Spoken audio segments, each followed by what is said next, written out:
I moved to London, that's when I embarked on my, I suppose, my gambling journey. Now that gambling is now basically a public health issue, with a £192,000 bankruptcy file. I'm a CEO, and now I'm an author. It's a shame and stigma that's attached to gambling that we really need to address. There's a real correlation between gambling sponsorship and operating professional football. You become desperate, you become withdrawn, you don't want to speak to anybody. People in their late 50s and 60s that have now struggled with gambling and are now sadly spending their pensions. This was meant to be. I was meant to go through that to be where I am today. All kinds of doors started opening. The biggest way and the most powerful way in terms of getting more people to open up and talk about it and have those conversations in the workplace, within the family environment, is for people like me and others to continue to raise awareness and share personal stories. My guest today is a former professional footballer. He made history as Bristol City's youngest ever player.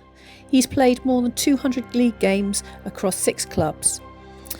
And while his football journey was on the rise, behind the scenes he was fighting gambling addiction that would ultimately cost him over £500,000, multiple homes, long-term relationship, and lead him to bankruptcy and affect his mental health. But through courage, faith and determination, he's turned his life around and has become one of the UK's leading voices in gambling education and reform. He's the author of 3 powerful books, Red Card, I Bet You Can Win, and his latest edition, My Redemption. And through his work at Red Card Gambling Support Project, he reaches schools, churches, community groups and businesses across the country. So I would like to welcome to Unleash Your Inner Athlete, Tony Kelly. Are you struggling at the moment with your health, fitness and wellness? Are you feeling under immense pressure, stress, anxiety? Are you waking up with that dread? You've got lots of tasks, lots of projects you want to do, and on the surface you're feeling very excited about it, but for some reason there is still this dread and this anxiety. Or perhaps with your health and wellness, you've got chronic pain and it's not just been there for a few days or weeks, it's been there for months. Perhaps it's been there for years, but now it's inflamed, it's getting worse, and it's now affecting things like your sleep, your work, your performance, perhaps even your relationships, and you don't know what to do about it. Because even though on the surface you're taking all the practical steps, you're going to see the doctor, the physio, the trainer, the massage therapist, maybe you're having MRIs, maybe you're doing the breath work, the meditation, but for some reason there isn't a shift and you're not able to get past this huge block or barrier that you can't seem to understand why it's there, because it's completely out of character. After all, you're normally a proactive, positive, high-performing person, but for now you are really struggling to get that motivation and that drive that you normally have, and you want to get that back, especially when it comes to your health and fitness, because being in a state of chronic pain is no fun. Well, this is why I developed Mind Drive. Mind Drive is your solution to overcoming chronic pain, getting rid of those mental blocks, those mental barriers that are holding you back, and being able to take that step forward into a better quality of life and get back to the life that you desire, that performance, that proactivity, that productivity, enjoying every aspect of your life in work, relationships, health and fitness, and feel really at your peak, really energized. Well, I have developed a free guide for you to get you started on this journey to better health, better fitness, so you can actually elevate your mind, heal your body, and reclaim your life. Now, in this guide, it's going to show you what the reasons are, the causes perhaps, that you're feeling very stuck and you're not able to move forward. It's going to show you how perhaps on this occasion the reasons those traditional methods are not working. And we're also going to give you some inspiring stories and some practical steps that you can follow to help get you started on this journey to better health and a better life, the life that you desire. So all you have to do is completely free guide. All you have to do is click the link in the description, or you can head over to the website at teamclinicservices.com and you can download it for there. But for now, I want to thank you and I look forward to hearing your comments, your thoughts. But for now, back to this episode in our Unleash Your Inner Athlete series. Have a great day. Hello and welcome back to Unleash Your Inner Athlete with me, Julia Pizzi-Kamey. And today I have a legend of a guest, Tony Kelly. Welcome, Tony. Welcome to the show.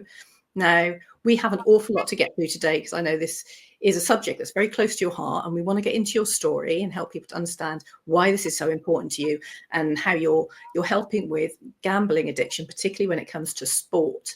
And I know many people, even if you're not an athlete, this could be something that either is affecting you or affecting someone close to you. And we need to get Tony's tips on, why it's happening, what you can do about it. And later on, hopefully we'll get into his sort of strategies for noticing those symptoms of when somebody is either getting addicted or potentially is getting addicted. And also what you can do to overcome and help you get through this in the best way. And also maybe we don't want to stop people having fun, but how to do it safely as well. So, Tony, welcome to the show. Thank you for joining us today. I know people are going to really be interested in this particular subject, because I've did some research and I was actually horrified, particularly when for some reason athletes seem to be the ones who are most risk and tend to get involved in gambling addiction more than anybody else. I know it affects lots of people, but for some reason athletes in particular, and men more than women. So I want to get into why this is happening, the reason behind that. But before we do, we obviously want to know where you're coming at and why this has become such a passion of yours. And you're such an amazing advocate for helping people with this addiction. And you've got your charity, your Red Card Gambling Project, which is really important. And we know you've written your own story in your book, My Redemption, which I'm sure we can love to find out a little bit more about that. And we'll probably put some links as well in the show notes so people can click on the link and get the book and find out more about Red Card Gambling as well. But to start us off, just tell us a little bit about your own story and how you sort of come to this point in your life, so people will really get a feel for it. Yeah. Well, thanks for having me, Julie. Anyway, yeah, I think it's a long journey that I've been on. It started, I suppose, in terms of my ambition and aspirations to be a professional footballer. So from the age of 9 of 10, 74, growing up in the Brazil area, which obviously I love, and that's how I fell in love with football. And then obviously going through school and then getting to 16, and I was fortunate enough to get what they call a scholarship today, an apprenticeship with Bristol City. So that was the start of my journey in terms of hopefully becoming a professional footballer. It all started well in terms of achievements. I became the youngest player to play for Bristol City's first team at 16 and 244 days. That was a record that lasted for a good few years. But sadly, I was a little bit wild in my youth. And so by the time I was 17, nearly 17 and a half, I was released from Bristol City. And basically, that was the first, I suppose, rejection in my life. So my dream didn't come true in terms of turning football. So I was absolutely shattered about it. Returned back to Coventry, family and friends. Had to face, I suppose, a bit of shame in terms of friends that expected me to be, getting a contract at 18, but it didn't happen. So I decided to move to London at 18. And unfortunately, when I moved to London, that's when I embarked on my gambling journey, because I signed for a non-league club, semi-professional football club. So I still had the desire to be a professional footballer. So that I hadn't given up on that dream. Signed for Dulwich Hamley Football Club, which is a well-known and respected semi-professional football club, South East London. But across the road from the football club was a bookmakers. And so today, I know we'll come on to it later, but today in terms of the work that I do, and we ask, why some people start on that gambling journey. For me, it was about 2 or 3 things, really. One was about, obviously, the curiosity, but mainly the peer pressure. So there was senior players at the team, that 4 or 5 of them that were having their football bets across the road at Mecca Bookmakers. And I wanted to fit into that group. I come from Coventry. It was really quiet. Obviously, I had to get used to the London banter and all that stuff, and the Cockney banter and all that. So you have to be mentally strong in the dressing room. So I wanted to fit in somehow and feel a sort of sense of belonging and get some confidence.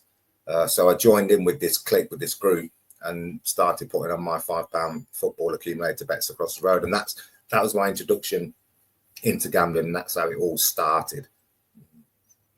Yeah, and then it kind of comes into that, your environment a little bit, doesn't it? They always say, you are the sum of the people you surround yourself with in your environment.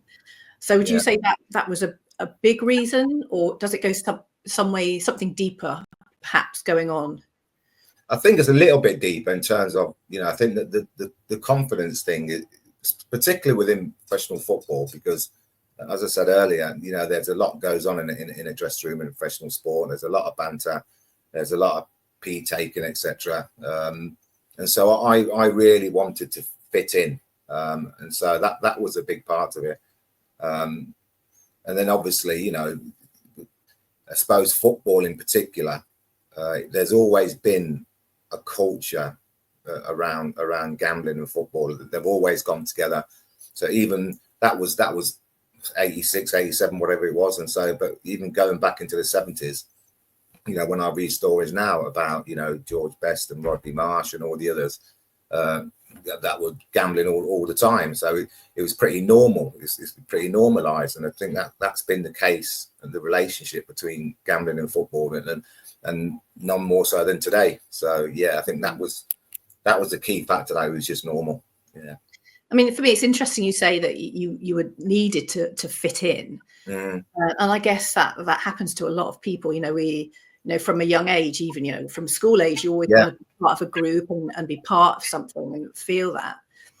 And does that then feed into perhaps your own self-worth, your own self-beliefs, your beliefs and values about your own, I don't know, and I'm, talking out of my head here, your imposter syndrome, your competence in that sense, even though you've had a successful career, because you do wonder sometimes if people who have immensely successful careers, they're obviously quite high profile, they've got a lot of money, they've got everything they could possibly want for, and to the outside world they look like they have the perfect life, but yet they go down this journey, this route, if you like, into something like gambling.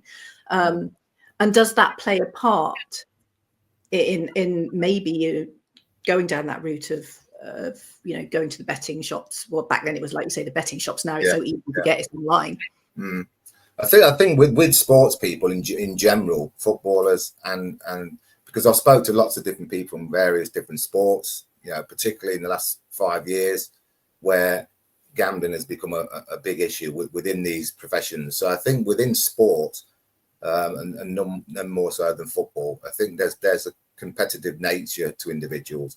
So that winning and losing is more or less ingrained in you, as an individual, as a sportsman. So if you put the gambling next to it in terms of winning and losing, they seem to fit together. And I think that's the case with individual sportsmen and women. So I think that's had a big part to play.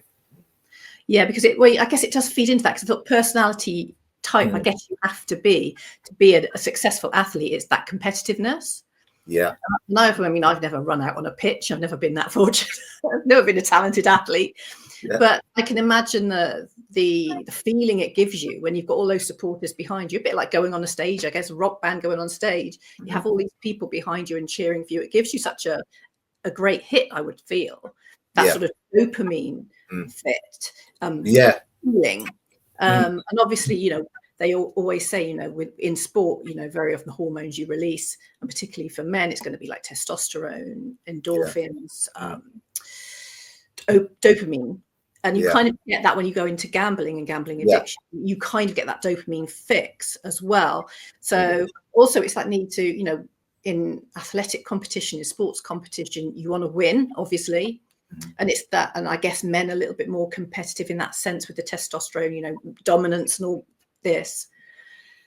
That outside of that, and maybe am I correct in saying this?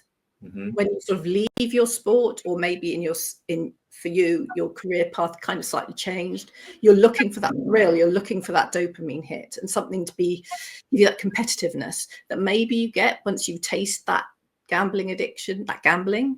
Yeah, I think that's a good point. I think there's a case to be made for that in terms of when people leave professional sport, because you have to fill that void somehow. If you've been playing football or whatever it is for 20 odd years, and then all of a sudden you're not, there's a gap, there's a void that needs to be filled, and how that's filled is different for every individual, but it can be filled by participating in something that's going to give you that adrenaline rush, that buzz that you've been having for all those years. I mean, there's no better feeling for me as a footballer. This will be the case with hundreds of thousands of footballers across the country, that when you score a goal in front of 20, 30, 40,000 people, that's a massive rush and a massive buzz.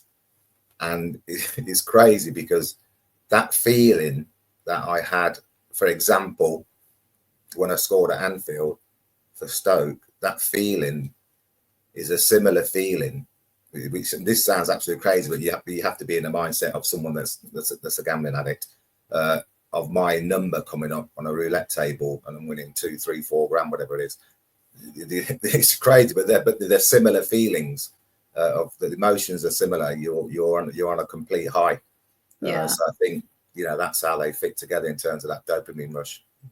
And I guess if you go back to comparing the gambling with the football or any sport, is if you lose a game, you want to figure out with you and your team and everyone how you can come back even stronger and better and win the next time. So I guess when you're gambling, if you lose, that's where, am I correct, you get into this gambling habit because you've lost. That's so when the chase starts.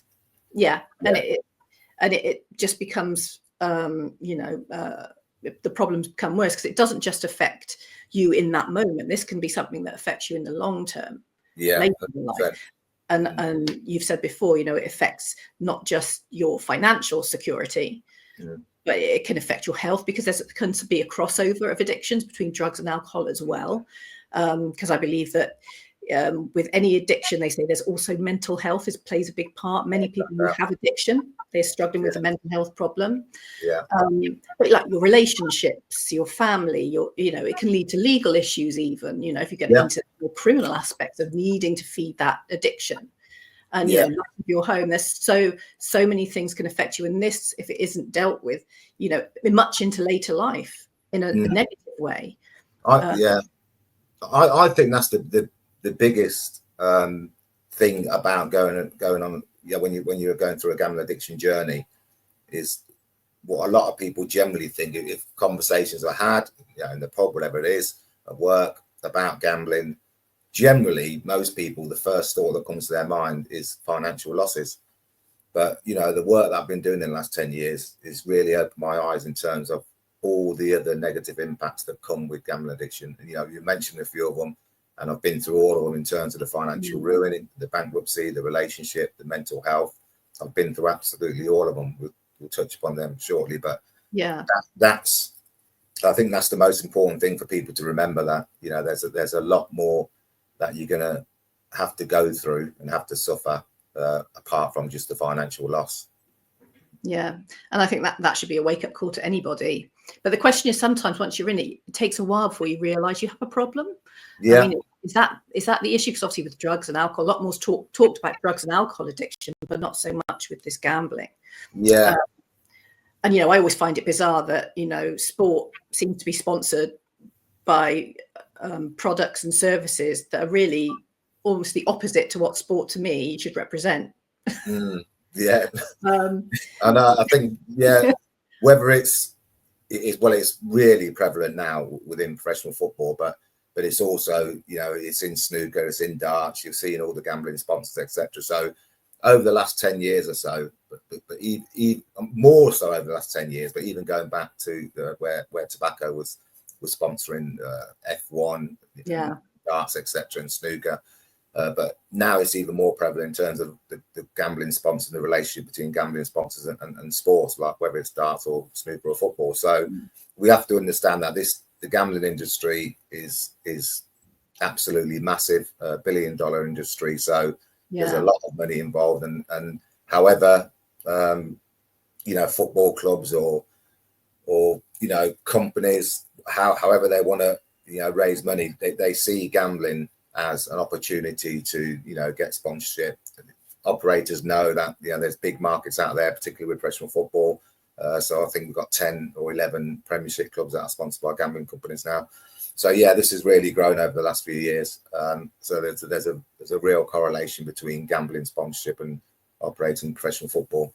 100%. Because I was reading some stats and I was actually horrified that I think the gambling industry is worth something like over 14 billion. This is back in 2020, I think, so it may be even more now. And that about was it about 24 million people back then were gambling. And that something like half the Premiership clubs, I think, have gambling organisations sponsoring them. But I know they were trying to take steps, weren't they, to change that sort of, I know, get the logo off the front of the shirts.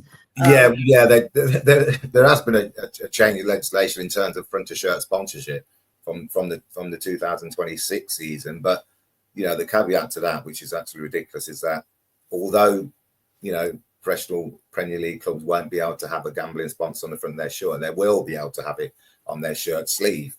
So it doesn't really make any sense. It's still going to be the same. You're still going to expose hundreds of thousands of young people to gambling. I think that's my biggest concern in terms of the exploitation and how it exposes hundreds of thousands of kids that go to football on a Saturday afternoon. And obviously all they see is gamble adverts, whether it's on the shirt, whether it's on perimeter fencing, wherever it is, stadia betting, it's everywhere. So I think it's a big issue in terms of gamble advertising. It's something that I've talked a lot about with the Gambling Commission. There's conversations going on at the moment in terms of the reduction of gambling advertising. So not only have we got this this huge proliferation of gamble advertising within football and sport, but we've got just saturated with gamble advertising in general on our TV screens and our airways and social media. And then we're going to bring in the influencers, and that's another issue. So it's absolutely everywhere. So I think that's the biggest sort of topic that's being looked at government level. How are they going to reduce the volume of gambling advertising, because it's just ridiculous. Because I often think there must be thousands of organisations who have the money to sponsor. Why they keep gambling is beyond me. But then I'm going to play a little bit of devil's advocate, I guess. I mean, in terms of, at the end of the day, these gambling companies, as wrong as they may be, they are a business and they're there to make money. So is it really the responsibility of the gambling company, or does it really come back to each individual on their own, their own story? So their journey through life, what sort of environment were they in? Was it in a very life-affirming environment where they're given lots of self-confidence? Maybe they understand, finances a little bit more, how to build a financial security, the meaning of money, and how to treat it, or are they come up through their life in a more insecure environment, once they made their money? And then obviously in football, guys come in very young, they make a lot of money very quickly, they're in a very high profile, high pressure environment very early on, without having maybe that development of building the mental resilience, the emotional resilience, and the confidence. It all comes, or it appears to come very quickly, and they're suddenly put into this environment where it is very easy to see how things could fall apart very quickly through that amount of pressure from such a young age. And is it looking at that in terms of helping in the proactive or preventative measure, but also these football organisations to pay attention to how they're protecting their players as well? I think there's 2 or 3 points to make on that in terms of the operators and the responsibility of gamble operators. So there's stats out there that where it's clear where operators they have to adhere to their license conditions, which are given by the Gambling Commission, and those license conditions are part of that is to deal with intervention. So particularly with online gambling, when someone's gambling £200 a night, etc., young student, there's many cases the operator does not intervene. There's no red flag, there's no phone call, there's no suspension of account, nothing is done. And so from that point of view, that's the lack of social responsibility, that's the lack of care. And they'll just let that individual ruin their life, even though they know that that individual is spending too much money on gambling. So they have a duty of care to their consumers. And I think that's where they let themselves down. Some operators, not all. And in terms of, laying the blame completely at operators' door, I'm sort of, I suppose, one of in the minority when I think that it can't be just the operators' fault 100%.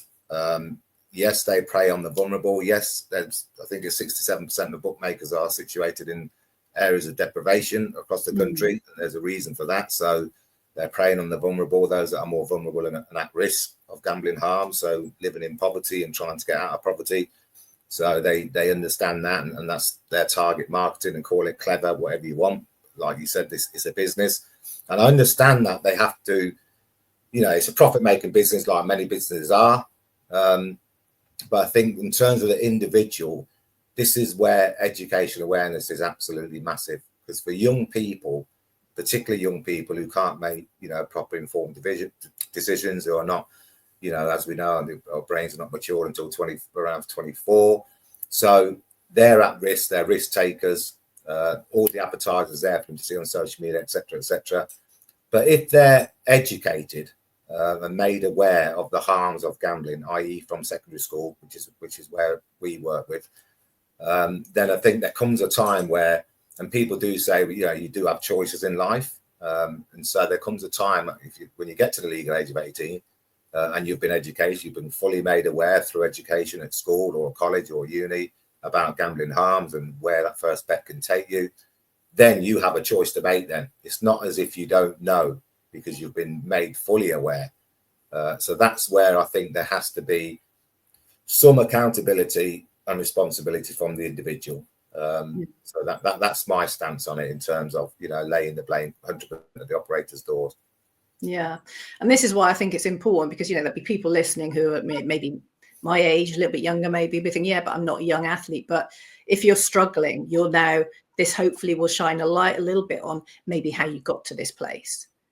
Yeah. And maybe, as you say, these are lessons to be learned, that we can now take action and be able to see those symptoms and see, well, I think there's a problem here. We now need to nip it in the bud before it gets out of hand, so they don't end up having this life of loss, or even worse, God forbid, people have committed suicide over this. This is not something that's to be brushed under the carpet. It's a really important subject, and one that's not dealt with enough. And I think sport really needs to take responsibility in that sense. It's creating the right environment for young people coming up, and so that their later life then is a healthier, happier one. So in terms, coming back to your own personal story, in terms of, particularly when it comes to what happened to you and what you were going through, your health and all these sorts of things, how was that affecting you in your health and your personal life, in that sense, if you're happy to answer that question? I think when I started on the gambling journey, just like anybody does today, whether they download an app or whatever, and they start gambling, yes, you have your wins and losses, etc., and all that, but the problem starts once, for example, you start losing on a regular basis, and then you start borrowing money. So it escalates over a period of time. Then you end up chasing, and that hole gets bigger and bigger and bigger. So for me, between 18 and 22, that's when it became a problem in terms of me getting into debt, borrowing money off family and friends. And then obviously, by the time I was 22, the gambling was already ingrained in me before I turned professional and went to Stoke City in 1990. But then it became bigger, because yes, I had more money. So, my gambling, my bets were bigger, the losses were bigger. And then it just spiraled out of control in terms of, continue chasing and creating a huge amount of debt. But then what comes into play then is the other issues. And particularly for me, and this will be the same for many individuals that have been in that gambling addiction journey, is the mental side of it, because there's a shame and stigma that's attached to gambling that we really need to address. And I think I was hiding it from family and friends, taking out loans and credit cards, etc., but not really telling anybody. Didn't tell any managers that I played under what I was going through. So if, for example, if I had a bad night in the casino, which was obviously many, many, many nights, the feeling you get, we talked about the adulation and the feelings you get when you're winning, but when you're losing, you become desperate, you become withdrawn, you don't want to speak to anybody, you don't want to see anybody. So I'd miss training, players' nights out, I'd make my excuses, and you go into your own little shell in your own little world, because that's how you feel. You feel in a depressive state. So when the mental health side of things is really, really important to remember. And so, that would carry on through the next 10, 15 years in terms of the way I was feeling. Obviously, accumulating a whole load of debt, and then it affects my relationship. So trust-wise, letting my daughter down and letting my partner down. If I was meant to come home, say I was at Stoke, for example, at the time we kept the house in London, and I was due home on the Saturday evening after a match, and sometimes I'd make me excuses and say, we're training on Sunday, so I'm not going to be able to come back this weekend. But really, it's just going to the casinos and gambling. So yeah, there's a lack of trust, and that will eventually go. There's only so many lies you can tell. There's only so many times you can deceive somebody. But all these things, you know, you become a very selfish individual. You know, that's what a gambling addict is. You know, we're in our own little world, our own little zone.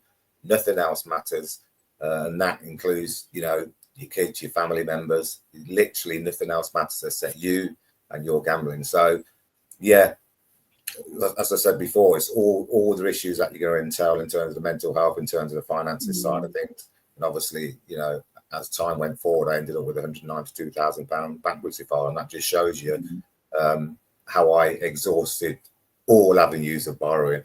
Because I had 32 creditors, and that included bank loans and credit cards and payday loans, logbook loans, however I could get money. Yeah, just robbing Peter to pay Paul, wasn't it? It's absolutely crazy.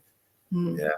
I mean, you don't. One thing I would say is that you don't actually, you know, you've got a problem, but obviously not understanding addiction, but you don't actually realise that what's actually happening. But even though it's going on around you, you're not. It's a very strange thing, and I suppose it's that feeling that, oh, don't worry, the big jackpot will come soon, and I can clear all my debt and I'll be fine. I think it's that delusional thinking that comes into play because, why I never actually really opened up to anybody and addressed it, because you just, for whatever reason, you just stay in denial. Yeah. And what's and sort of was it? Did you feel that you didn't have that environment to actually talk, or was it like you saying, it's just you didn't want to confront it?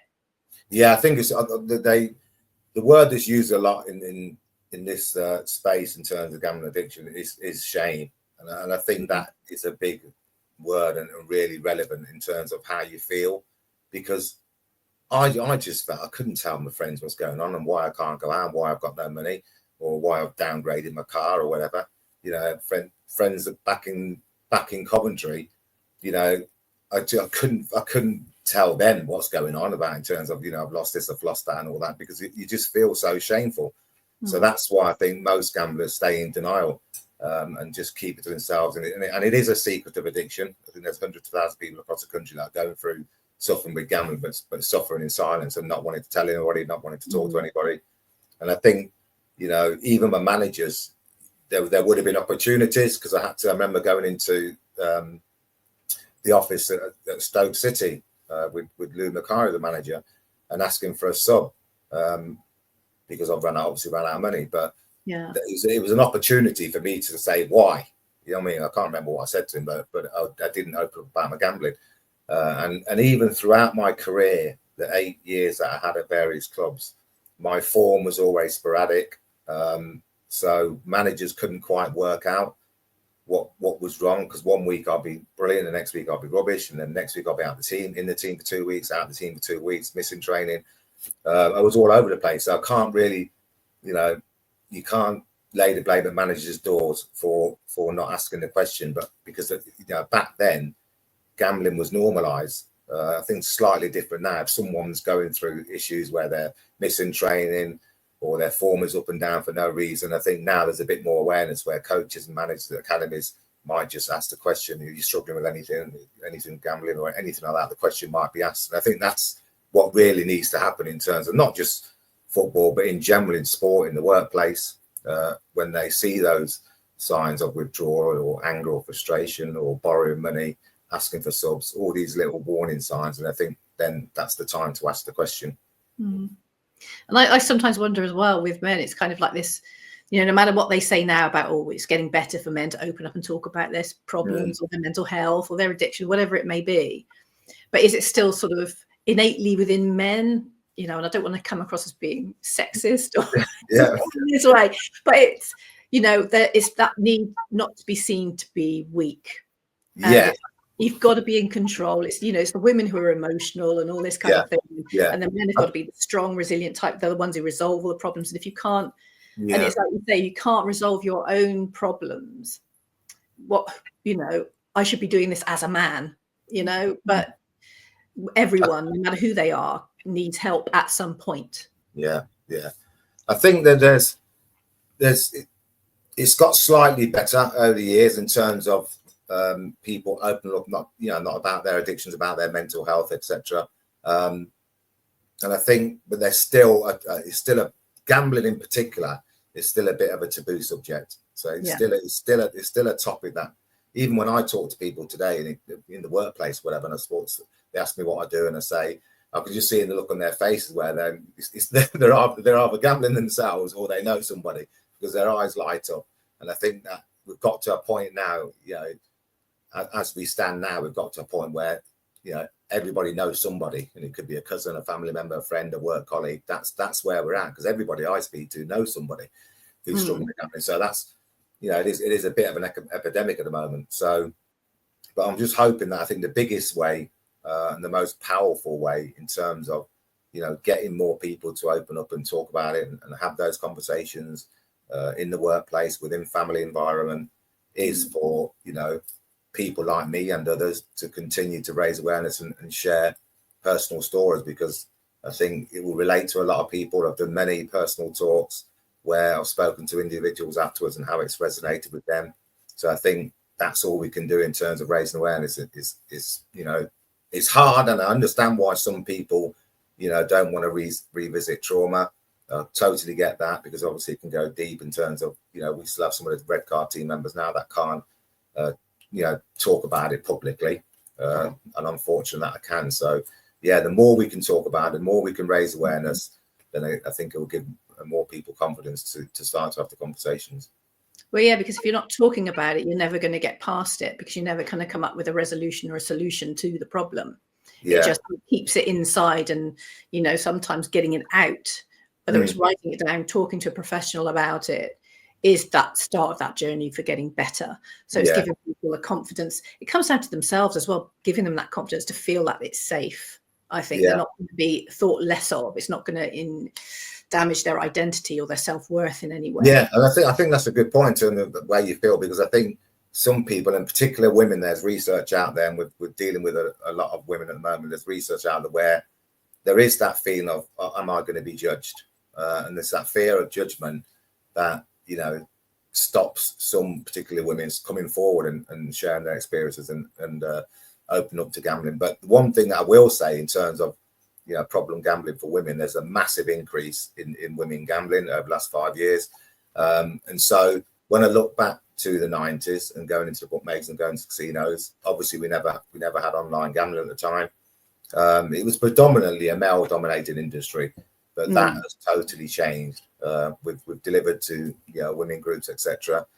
We have women that work with us that affected others as well. So I think the whole gambling landscape has changed from the 80s and 90s to the digital online world, where now it's accessibility and opportunity for anybody and everybody. And I think that's why there's been a massive rise in women gambling. And then we go back to the sponsorship. Loose Women is sponsored by a gambling company, and then so bingos all over the place on our TV. So the marketing side of it, they're clever. They know that there's hundreds of thousands of women that are getting involved in gambling now. And the thing with those online gambling companies is it can remain hidden. You can do it very privately anywhere. All you need is your phone. So it's crazy. There should be more, I think, legislation around it, really, to get. I think that's a real problem in terms of not just young people, anybody, whether it's young people in their bedrooms at home at night and 10, 11, 12 o'clock through the night, because the market's massive. You can gamble on absolutely anything 24/7. I think that's been a big issue in terms of the accessibility and opportunity to gamble literally anywhere, in the toilet, in the bathroom, anywhere you want, because as you said, you basically got a casino in your pocket. So and I also sort of thought just came to our mind as well, particularly as we're getting older, that we become more isolated. So we're not going out, we're not having the social life we used to have when we were younger. And I wonder whether that would play a part, because if you're feeling older, particularly as a woman, if you're on your own, maybe your relationship's ended, or you've lost your partner or whatever, and that loneliness, it gives you, like I say, it gives you that dopamine fit. But it feels like, because I guess with something, I don't use these gambling things, but there's almost like community in some of them, it seems to me, when you watch the adverts, and that you feel part of something, and that it gives you that buzz, it gives you that moment of happiness. I guess it's like I would have a glass of wine or something. Yeah, it probably is. Yeah. If social isolation as you get older it's not necessarily the only reason, but it may encourage someone to go down that path. Yeah, I think so. I think so. Definitely as you get older, and we've spoke to people in their late 50s and 60s that have now struggled with gambling and are now sadly spending their pensions, their private pension I've had for 30 years from BT, wherever it is, and they're now getting into problems. And this is an issue where we generally sort of focus on young people, but there's people in their 60s that are retired and have a great pension that are now involved in gambling and throwing that pension away. And again, and part of that is down to, like you say, being divorced, being on their own, nothing to do, retired, and then just to fill that void and fill with the word that's used a lot is boredom. And that's it. It's out there. It's in your face. Oh, let me try this. And then before you know it, you're going on that journey again. And the other aspect I was just thinking of as well, with the current financial state of the country economically, people worrying about finance, they think, well, maybe if I just win, I'll get a little bit of extra money. Yeah. We're definitely in that phase in terms of, the cost of living crisis. I mean, everything, as we know, as we speak today, everything's going up. My daughter, my friends are moaning about this and car insurance and this, that, the other. Everything's going up. So we are at a very difficult time in terms of the economic state of the country financially. And that will, without doubt, it will draw some people into gambling to think that, I can win something, I can pay this, I can pay that off and all that. And especially, the worst thing that can happen is when you start on that gambling journey. I said at the start is that, you have a few big wins and then that delusional thinking comes in where you think this is easy, I can do this all the time. It's only when you start losing and chasing, that's when the problem starts. So as I said, there's lots of different reasons why people, embark on that gambling journey. But my advice is that you really don't want to start that journey anyway. And you mentioned your psychotherapist at the start, and we have a psychotherapist in our team. And one of the things she says is that we are all wired up differently. So some people can walk into a casino after a night out with their friends, spend £100 and wouldn't bat an eyelid and go home and never walk in there ever again. And then you'll get some people that will feel the need to get that £100 back, will end up going to the cash point and getting another £100 and then losing that and end up going back again, because we're all wired up differently in terms of our personalities. So you never know where that first bet's going to take you. So that's why I say to people, you might be one of the ones that, unfortunately have an addictive personality or whatever the case may be. And you're one of those ones that has to go and get that money back and chase it. And before you know it, you're on that journey. Then once you've started, you're on it, because it's very hard to come off it once you've started on that journey. Well, that's why so many people go down the route and can end up homeless or sadly pass away because of these things. Related to suicide. So I think potentially that is one aspect that needs to be addressed, is looking back at someone's early environment and their attitudes, their beliefs and values about themselves. And that could be a place to start maybe early on. But in a bit, I want to sort of get into sort of what organizations can do, and then looking at, how to gamble safely and, the things to look out for. But what did you do to change your life? What sort of things do you implement and continue to implement to keep yourself fit, healthy, and in a really good place now? Because obviously your life has changed tremendously and you're helping so many people. Yeah.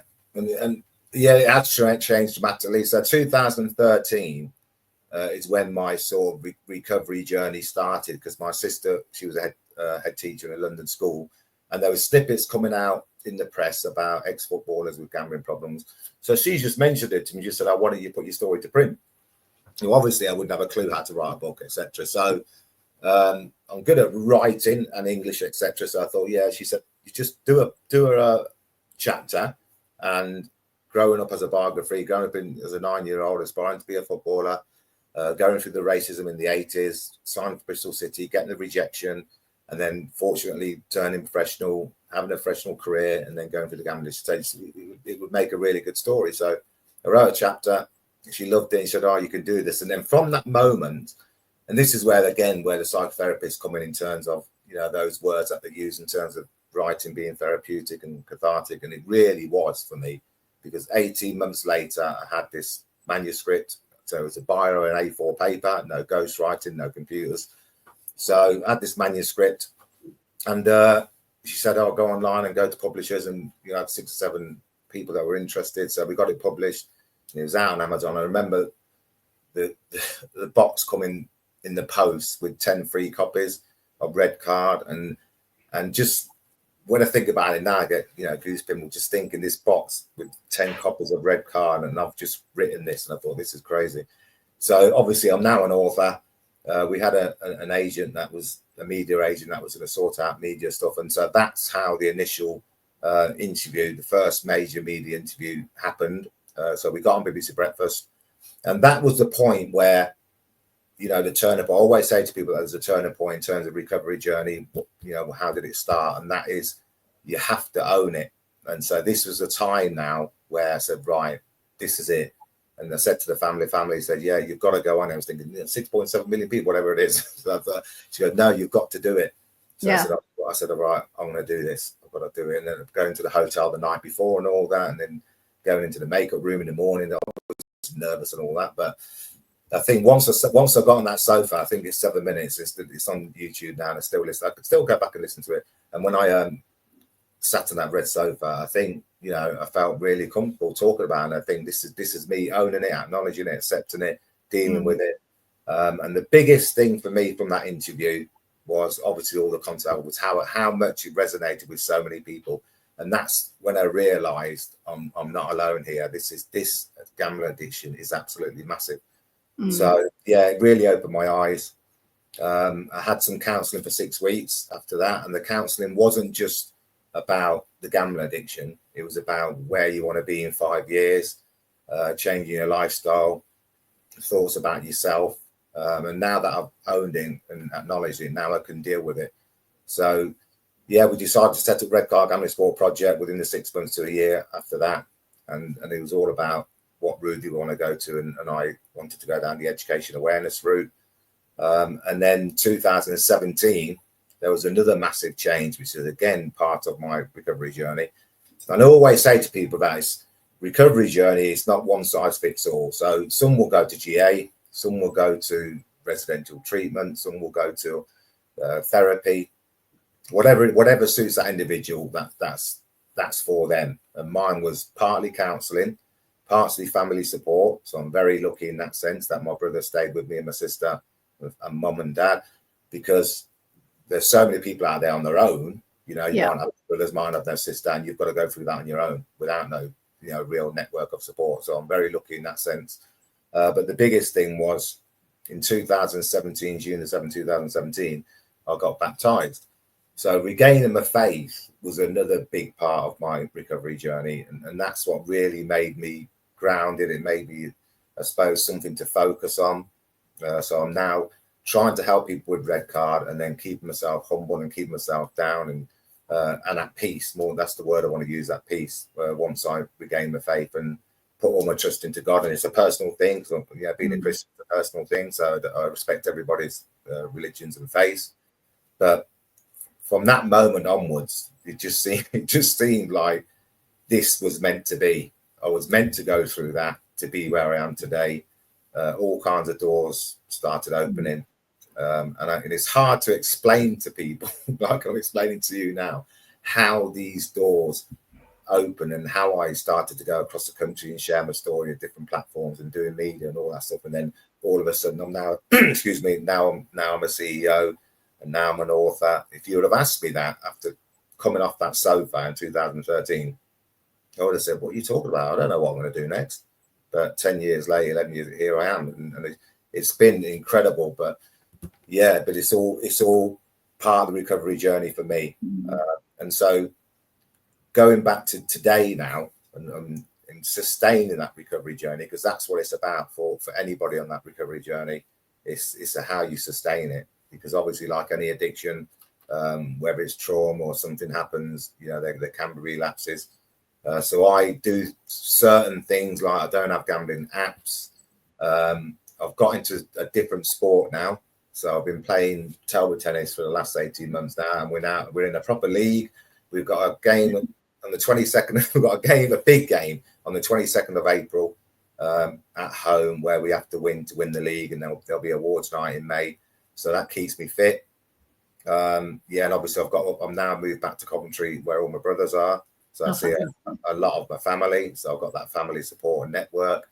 And then the other thing that I really see, again, it's a personal thing, but I really see this as my biggest achievement, and it falls in line with the recovery journey and where I'm at today. And that is that forget about, achieving my boyhood dream and being a professional footballer, great. Forget about being an author of 3 books. We'll come on to the final book in a minute. That's great. Forget about being a CEO, which I never thought I would be, but here I am, telling people what to do, being a boss. But the biggest achievement is I was looking at ClearScore. I've done it about 3 or 4 times now. ClearScore, for those that don't know, is an app for credit, so you can check your credit. And I went on there, and I just remember reading the words, no CCJs, no defaults, not missed a payment in 6 years. And then I thought, I haven't been debt-free since I was 19 years old. And so that's my biggest achievement, because not only is it something that I'm proud of in terms of being debt-free, but it makes your life at peace, so you have no worries and concerns and stress. And it just shows me that financially, I can now, over the last few years, can now look after money. Not only look after my money, but look after other people's money, which is even more important. So I've got trust of my colleagues, I've got trust of the Gambling Commission, I've got trust of funders. So that's the real achievement for me, knowing that I've handled hundreds of thousands of pounds over the last 7 odd years, and been able to do that, and remain debt free, which is that's the biggest thing for me. Well, that's the thing, isn't it? That in itself just gives you so much freedom. Yeah. And I think that is so important, and I think that's a great lesson for anyone. And it's also knowing that, if you are going through a tremendous trauma or challenge at the moment, you're going through addiction, but it's not the end. There's something you needed to learn, something you needed to go through. And I heard someone say, you don't go through these things, you grow through them, and you become stronger. But you just have to keep going on and take little baby steps. And I think that's a certain amount of resilience and mental strength, and I think that's where everyone's different, in terms of the mental health side. And so some people are more resilient than others. Some people can be mentally stronger and get through things, and some people sadly can't. Hence why we do have gambling-related suicide, because when I think about the relationship, so 20 years, my daughter's mum, that eventually went. The 2 houses both got repossessed. 2 or 3 cars got repossessed. Then I had an £192,000 bankruptcy file in 2009. And then all the mental health issues that come along with it. And then my football career cut short, finished football at the age of 30, only 8 years as a pro when I should have finished at 36, 37. So when I put all that together, I often wonder, how did I not get to the point of no return? So I'm blessed, I'm lucky that I'm still here, but sadly for others, they lose hope completely, literally completely. And that's the sad thing. So we are approximately 650 gambling-related suicides per year at the moment. So it is, as you said, it is something that everyone has to take seriously. So this is why, your project Red Car Gambling is so important for those who don't have. I mean, like you said, you had a family who were there and helped you. And for those who don't, having that environment, having people around that you can go to and open up to is really the most important and first stage, I believe. Because if you're really isolated and you're on your own, I think that's when, I've spoken to 1 or 2 people that have been in that position where they go into their own dark thoughts, and they are dark thoughts because they have no one to support them, they have no one to comfort them, no one to talk to them about and a way forward, or offering a way forward. So I think that's really, really, it's sad if you're somebody that for friends, maybe they have no parents, maybe they have no siblings, and you're going through that journey on your own because you'll be at home in your house or flat, wherever you are, just having those dark thoughts because you've got no one to talk to. And how much would you say being fit and healthy has helped you? I always bring everything back round to fitness and health. Well, that's a compliment anyway. Yes, I'm fit actually. I would hope so.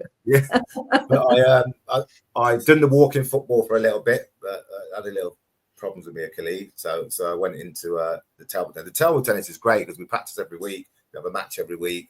It's 5 games. really get a good sweat on and everything. I've been very fortunate that I've never been one that's needed to go to the gym. You know, you get some gym buffs and all that. I've got a few friends that are gym buffs and all that, but I've never, I suppose, I've never one that's put on loads of weight and all that kind of stuff. You know, I eat healthily. So I don't have fries every day, for example. I eat healthily. I still think that I can do more in terms of maybe going jogging 2-3 times a week, something like that. So I'm thinking of putting that into place.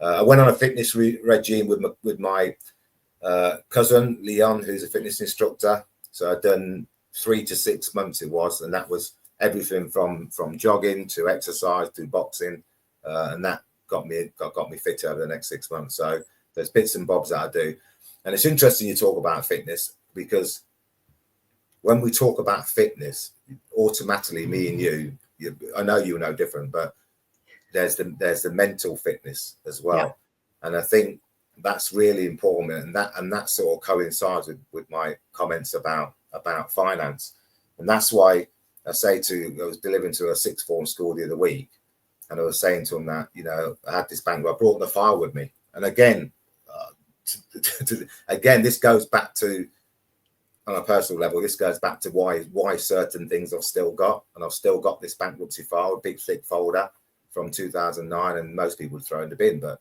I kept it, and obviously it was kept for a reason. So I showed them, like, reeling off all the creditors and, you know, Provident and payday loans and all that stuff, and explained to them that, you know, these are all the credits that I took out. But I said that if you do go bankrupt and you end up bankrupt, it's going to have a long-term impact. In terms of staying on your credit file for 6 years, in terms of going for a job.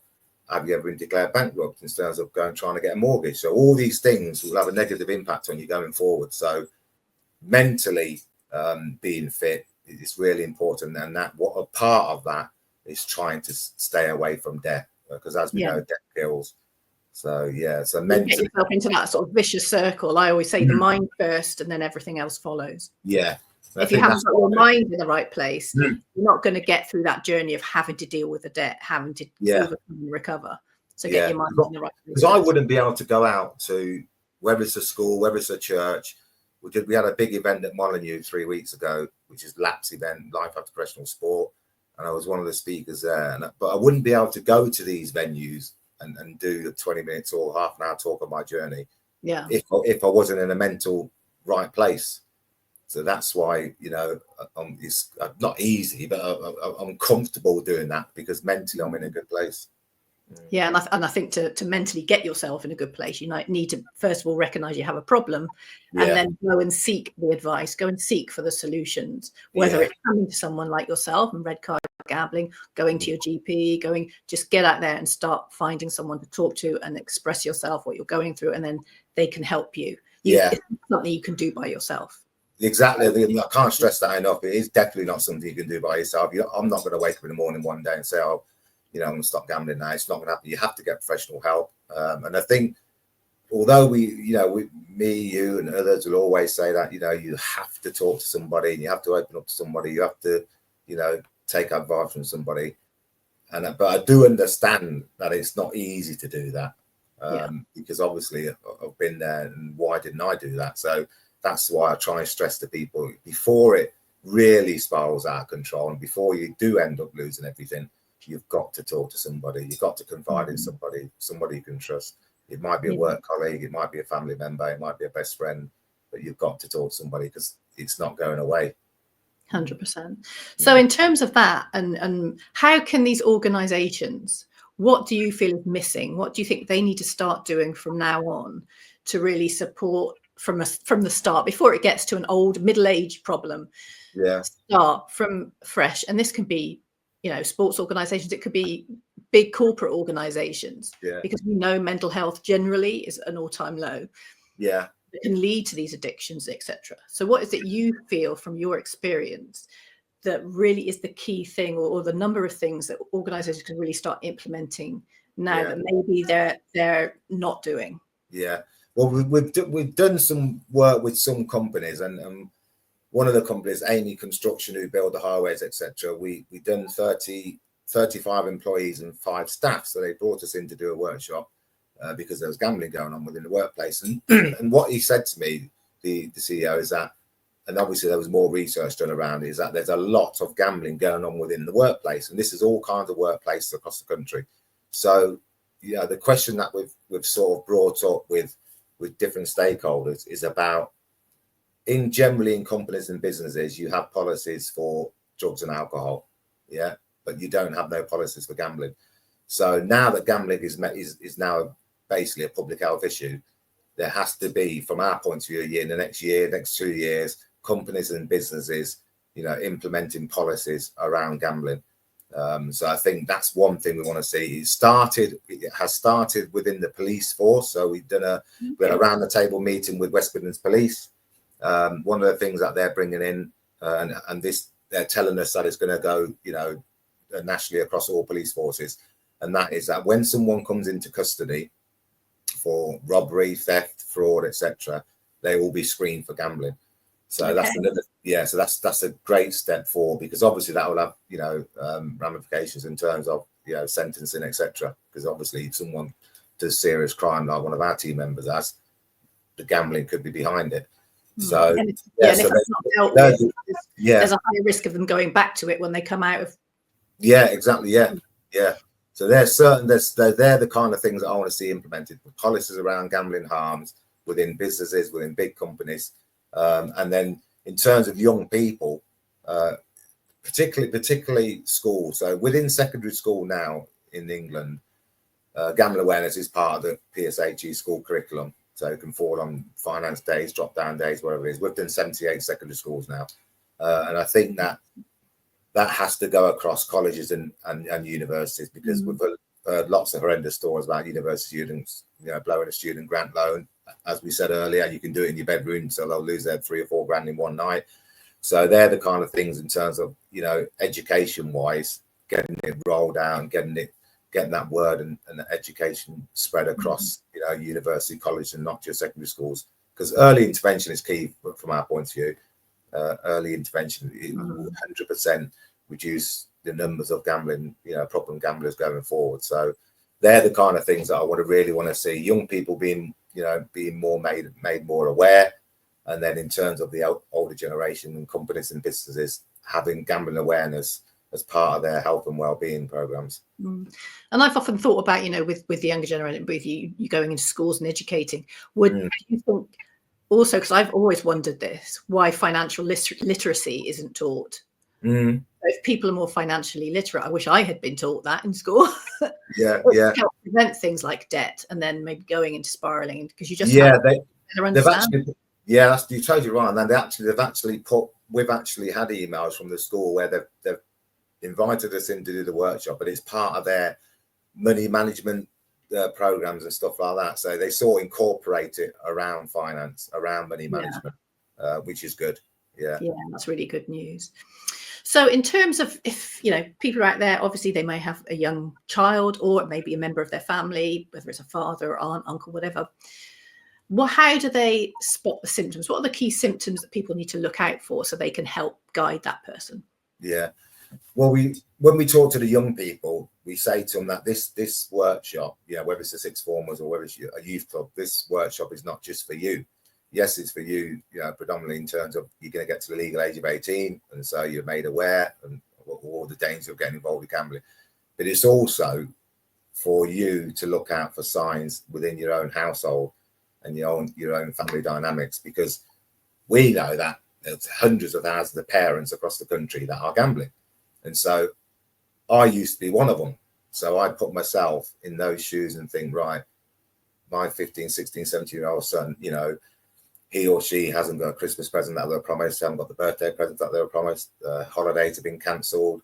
So all these things, I say to the young people, these are things that if you come across these things with your parents, then there may be a problem with your parents gambling. Yeah. Because you've been going on holiday, you've been doing this for the past 5, 6, 7 years, all of a sudden all that stopped. You might see someone turn up and take your dad's car away.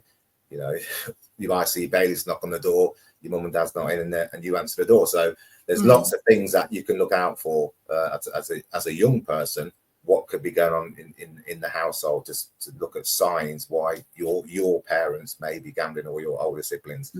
And in terms of young people, the other way around, one of the biggest things really, when you really saw it clicks that I wonder if this person's got a problem with gambling, is when you ask for money, is when you continually ask for money. So, you'll have lots of young people that get X amount of pocket money or whatever, or they got a job and they're running out of money within a day and asking their parents for money, they've just got paid. So these things are real red flags in terms of asking for money and borrowing money continuous, particularly off friends. I've borrowed money off loads of my friends. I've lost some good friends along the way because eventually they won't pick up the phone because you're supposed to pay that £50 back next week and the following week, and etc. So yeah, borrowing money is a big key. Withdrawal is another one, in terms of if someone's behavior and attitude changes, they may well be going through a problem with gambling in terms of the way they feel, don't really want to speak to anyone, don't want to engage, don't really want to go out, don't really want to show their face. So there's another issue. That's, why isn't John going out with his mates tonight, and he's just stuck in his bedroom in a depressive state? So there are other issues. And then there's the time. So if someone is spending, the one thing that gambling, and this also, by the way, is another topic we do in our workshops. I know we haven't got all day, but is the gaming element for young people. Because the one thing that gaming and gambling takes that you can't get back is your time. So if individuals and young people are spending time and hours in their bedroom, are they on their computer, on the gambling apps, or are they gaming too much, etc.? So another warning sign. So there's a few things that you can look out for in terms of if someone may be having a problem. And that's where, as a parent, as someone in a position of authority, as a teacher, whatever the case may be, manager at football, coach at football, that's the time where you ask the question.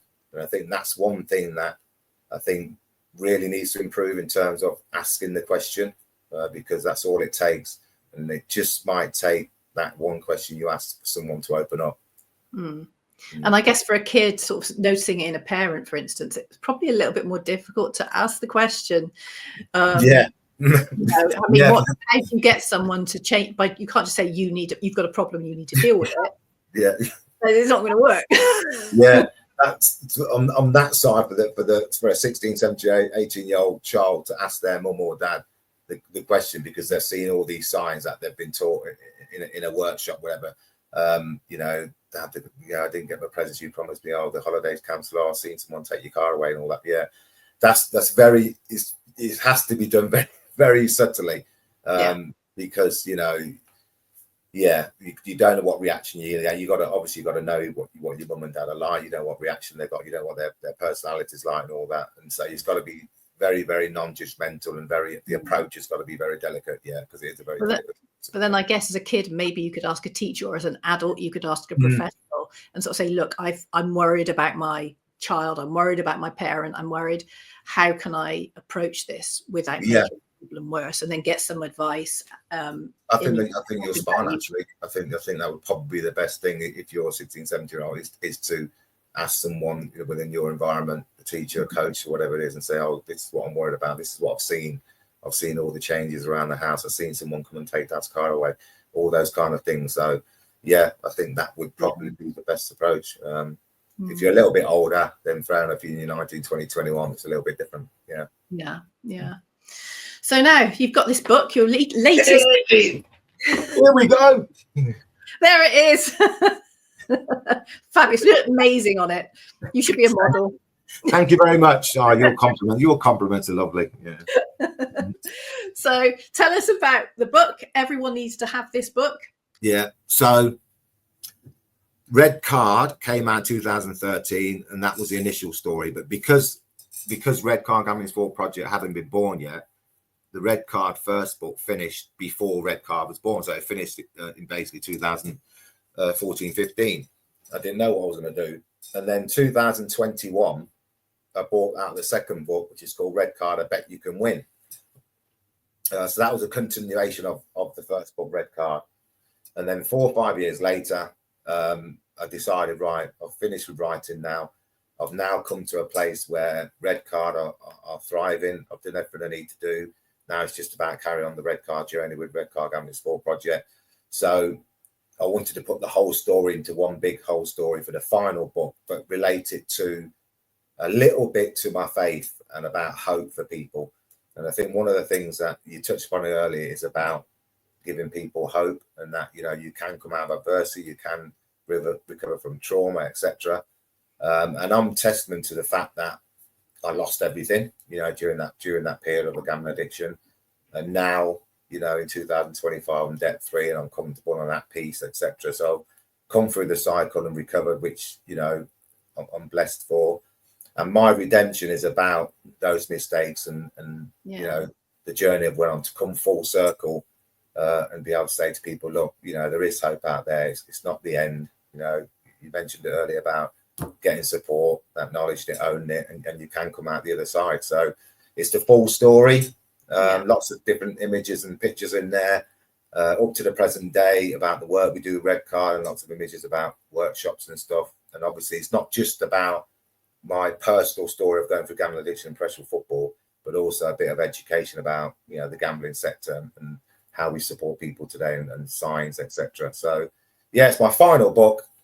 So yeah, I'm urging people to get up there and buy it. It's on Amazon, it's everywhere else, and Barnes and Noble, etc. We can pop a link to it in the show notes, so everyone will be able to get a copy. And also your Red Card Gambling, what's the so www.redcardgambling.org is the website, and on the website we have everything from podcasts to media stuff to all the projects that we're working on, lots of videos. And I urge people to go to the website because there's obviously support services and support tools on there as well. So yeah, I think And is it a charity as well? Yeah, we're a CIC, so we're one down from a charity, a community interest company.